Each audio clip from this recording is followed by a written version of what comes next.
नमस्कार, खबरों की खबर में आपका स्वागत है। चीन पूरी तरह से घिर चुका है और अब चीन की बौखलाहट सामने दिखाई पड़ रही है, क्योंकि चीन के भारत में जो राजदूत हैं सुन विडोंग, उन्होंने बताया है, उन्होंने बयान दिया है कि भारत और चीन के बीच जो संबंध खराब हो रहे हैं उससे सिर्फ चीन को नुकसान नहीं होगा बल्कि भारत को भी नुकसान होने वाला है। ये बयान चीन के राजदूत का जो आया है वो दिखाता है कि चीन में कितनी बेचैनी है इस बात को लेकर कि चीन ने भारत के साथ जो किया उसके बदले भारत ने जो चीन को जबरदस्त और मुंहतोड़ जवाब दिया है, उसके कारण चीन पूरी तरह से परेशान है। वो जो भारत में चीन के राजदूत हैं, उन्होंने भारत और चीन के जो बायलैटरल रिलेशन है, बायलैटरल इकोनॉमिक रिलेशन है, उनकी बात की और उन्होंने कहा कि भारत में चीन बड़े पैमाने पर निवेश कर रहा था, उससे चीन ही नहीं बल्कि भारत को भी फायदा हो रहा था।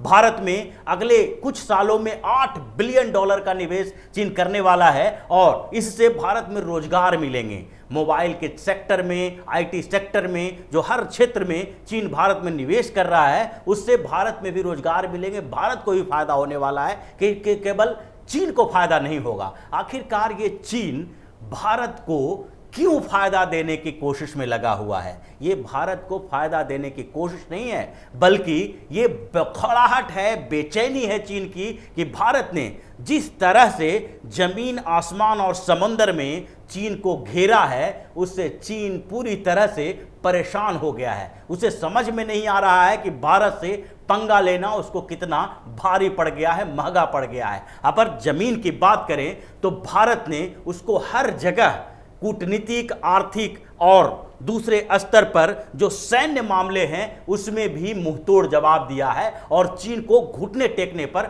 मजबूर कर दिया है। अगर सीमा विवाद के तरफ देखें, जो गालवान घाटी में हॉट स्प्रिंग एरिया में जो चीन ने अपने सैनिकों को पीछे किया, उसके पीछे भी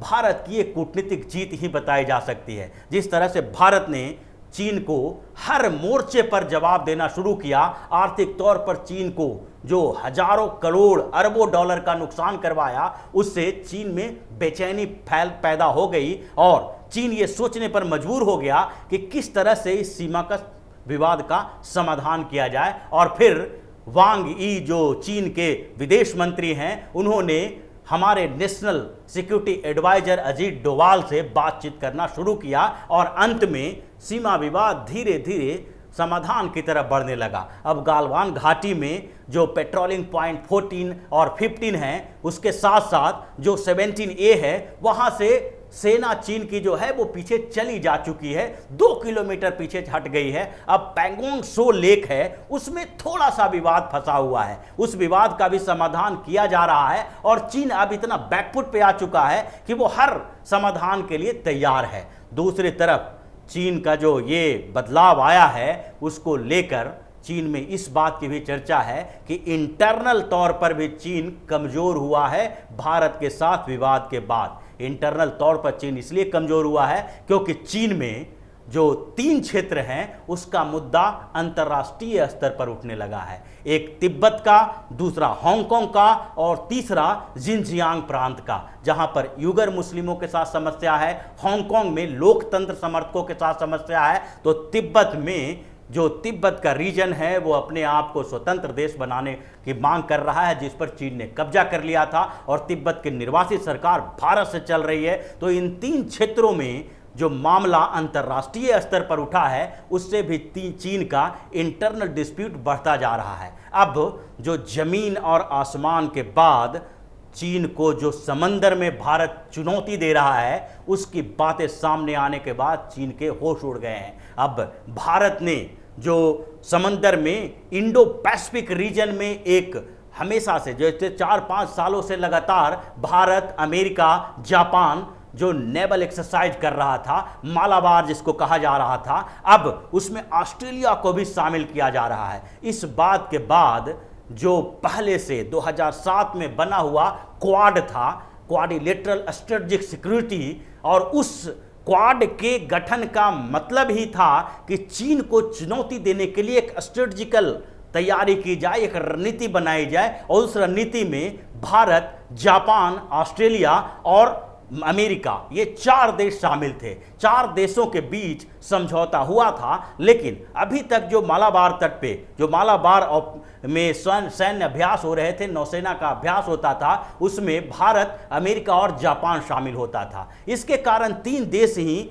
चीन के खिलाफ चुनौती दे रहे थे। लेकिन अब ऑस्ट्रेलिया को भी इसमें शामिल किए जाने की बात हो रही है, और इस बार ऑस्ट्रेलिया भी अपने नेवी के साथ सैन्य तैयारी करने के लिए पहुंचेगा, और वहां पर 4 देशों का जो एक गठबंधन है वो चीन को चुनौती देगा। ऑस्ट्रेलिया और भारत के बीच पिछले कुछ सालों से संबंध बहुत तेजी से सुधर रहे हैं। पिछले दिनों जो ऑस्ट्रेलिया के प्रधानमंत्री स्कॉट मॉरिसन और भारत के प्रधानमंत्री नरेंद्र मोदी के बीच बातचीत हुई थी। ये वर्चुअल बातचीत इसलिए करनी पड़ी क्योंकि ऑस्ट्रेलिया के प्रधानमंत्री स्कॉट मॉरिसन भारत दौरे पर आने वाले थे, लेकिन उस समय ऑस्ट्रेलिया के जंगलों में आग लग गई और उस परेशानी के कारण उन्होंने अपना भारत का दौरा रद्द कर दिया। इसके बाद कोरोना वायरस का संक्रमण फैल गया और फिर अंतर्राष्ट्रीय और राष्ट्रीय स्तर पर लॉकडाउन की स्थिति आ गई, जिसके कारण स्कॉट मॉरिसन भारत नहीं आ पाए, और उसी समय भारत और चीन के बीच तनाव बढ़ने लगा। और उस तनाव के बीच अब ये लगने लगा कि ऑस्ट्रेलिया और भारत को, जो पिछले स्कॉट मॉरिसन के भारत दौरे पर ना आने के कारण बातचीत रुकी हुई है, उसको आगे बढ़ाना चाहिए। और फिर वर्चुअल मीटिंग रखी गई दोनों देशों के बीच। दोनों प्रधानमंत्रियों ने बातचीत की और कई समझौते किए। आर्थिक कूटनीतिक स्तर के समझौते तो थे ही, उसके साथ साथ एक सैन्य समझौता भी दोनों देशों के बीच हुआ, जिसमें एक दूसरे के नेवल बेस का इस्तेमाल लॉजिस्टिक सप्लाई के लिए किया जाना था। एक बहुत बड़ा समझौता है। इस समझौते का मतलब है कि 2 देश सैन्य मामलों में, सैन्य तरीकों में एक दूसरे के बहुत नजदीक आ गए हैं, जिसमें किसी भी युद्ध जैसे माहौल में एक दूसरे की सहायता की जा सकती है। ये जो भारत और ऑस्ट्रेलिया के बीच समझौता हुआ, उसकी परिणति अब दिख रही है, क्योंकि क्वाड में जो 4 देश शामिल थे, जापान, अमेरिका, भारत और ऑस्ट्रेलिया, ये जो स्ट्रेटजी बना रहे थे, उसमें से ऑस्ट्रेलिया को अभी नेवल एक्सरसाइज करने से बाहर रखा गया था। अब जब चारों देश मिलकर नेवल एक्सरसाइज करेंगे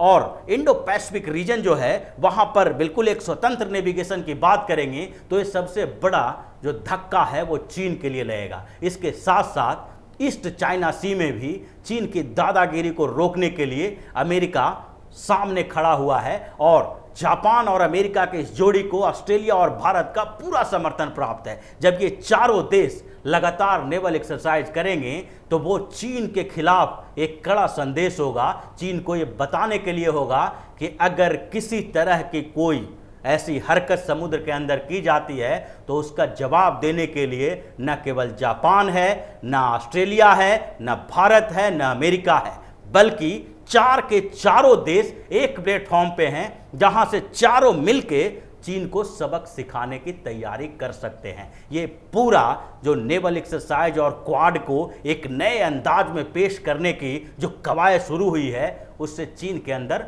बौखलाहट और बेचैनी बढ़ गई है, क्योंकि सबसे ज़्यादा जरूरी चीन के लिए समुद्री मार्गों पर कब्जा करने का था। वो पिछले कई सालों से ईस्ट चाइना सी और साउथ चाइना सी में ऐसी दादागिरी दिखा रहा है। ईस्ट चाइना सी में तो एक जो द्वीप है सेनकाकू द्वीप, वहाँ पर जापान और चीन के बीच कई झड़प हो चुके हैं। उस जगहों पर कब्जा करने के लिए चीन बार बार कोशिश करता है, लेकिन जापान हर उसकी कोशिश को नाकाम कर देता है। और इसी के लिए अब जापान ने भी चीन के खिलाफ जो कूटनीतिक स्तर पर तैयारी की थी वो तो कर ही रहा है, उसके अलावा उसने अमेरिका से एक बड़ा सैन्य समझौता किया है, जिसमें F-31 के कई श्रेणी के फाइटर प्लेन अमेरिका से जापान को मिलेगा, और F-35 श्रेणी के जो फाइटर विमान मिलेंगे उसका इस्तेमाल चीन के खिलाफ ही किया जाएगा। जापान ने जो अपनी सैन्य तैयारी की है,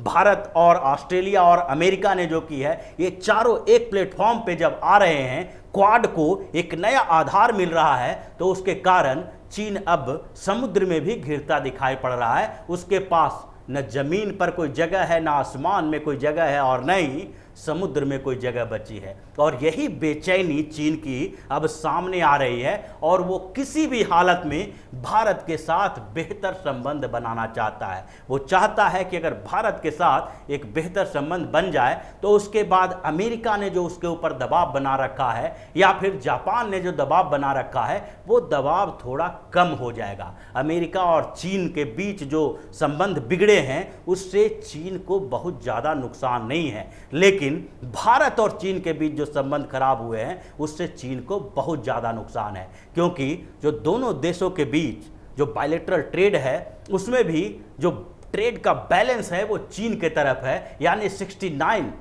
बिलियन डॉलर का व्यापार चीन हमारे साथ करता है और उसमें जो हम करते हैं वो सिर्फ 16 बिलियन डॉलर का व्यापार करते हैं। इसके अलावा जो चीन की कंपनियों पर भारत में प्रतिबंध लगाया गया है, उसके ऐप्स पर प्रतिबंध लगाया गया है, जिसके कारण भी चीन को अरबों डॉलर का नुकसान हो रहा है। तो उसे लग रहा है कि व्यापारिक तौर पर अमेरिका के साथ अच्छे संबंध बनाने की शुरुआत करने से बेहतर है कि भारत के साथ अच्छे संबंध बनाएं, और इसलिए सीमा पर जितना जल्दी हो सके वो तनाव को खत्म करना चाहता है। और चीन आगे बढ़ बढ़ के बार बार ये कह रहा है कि भारत और चीन के बीच कोई परंपरागत दुश्मनी नहीं है, दोनों देशों को मिल बैठकर बात करनी चाहिए। और जो गालवान घाटी में जो घटना घटी वो सिचुएशनल थी, वो एक परिस्थिति के अनुसार थोड़े समय के लिए एक गुस्से में लिया गया फैसला था, और इसी कारण चीन और भारत के नेतृत्व को उन चीज़ों को थोड़ा दरकिनार करके आगे मतलब भविष्य में दोनों के बेहतर संबंध के लिए सोचना चाहिए। चीन की ये बेचैनी इसी के कारण है कि भारत ने जिस तरह के स्ट्रेटजी बनाए उससे चीन हर तरफ से घिर गया है। इंटरनल और एक्सटर्नल दोनों तरीके से चीन की परेशानी बढ़ गई है और चीन अब छटपटा रहा है कि कैसे भी हो भारत से संबंध जल्द से जल्द बेहतर हो जाए। तो इसी तरह की खबरों के साथ फिर से हाजिर होंगे, तब तक के लिए बने रहिए हमारे साथ और देते रहिए हमें सहयोग, ताकि इसी तरह की खबर हम आपके लिए लाते रहें। धन्यवाद।